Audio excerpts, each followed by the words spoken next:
China arguing for free trade and the United States perhaps taking a more protectionist stand? Is the world turned on its head? Well, China's right now seems to be, it's all appearance, of course, the moral high ground on global climate change, on global free trade and other things of this type. I think if you look more carefully at what's happening, a confrontational dynamic is building between, and I think this is very dangerous and unfortunate, actually, between the United States and China. When Trump announces that, you have to look at what some of his advisors don't temper him, unfortunately. Newt Gingrich gave an interview to Der Spiegel 3-4 days ago, but same as in which he said that the United States would never allow China to have naval dominance in the South China Sea or the East China Sea. Never allow that. China and the United States are right now in a very unsteady strategic relationship in both of those areas, the South China Sea, the East China Sea.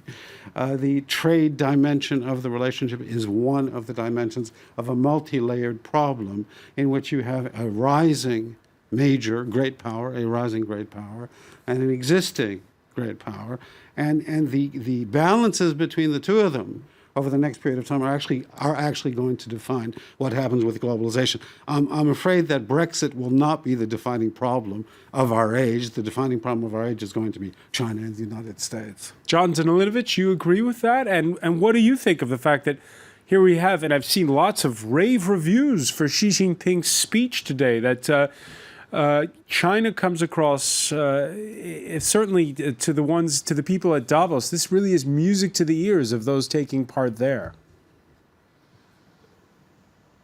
Well, it is a fascinating speech, and it was music to many of the people here in Davos today.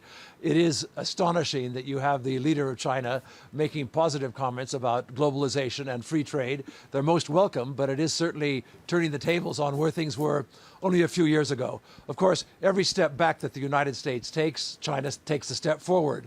And I wonder if the euphoria of today with regards to Xi's speech will be upon analysis, perhaps reflected that China isn't really as open for free trade, open trade, or for globalization as his speech indicates. But nevertheless, the speech was very interesting and very welcome.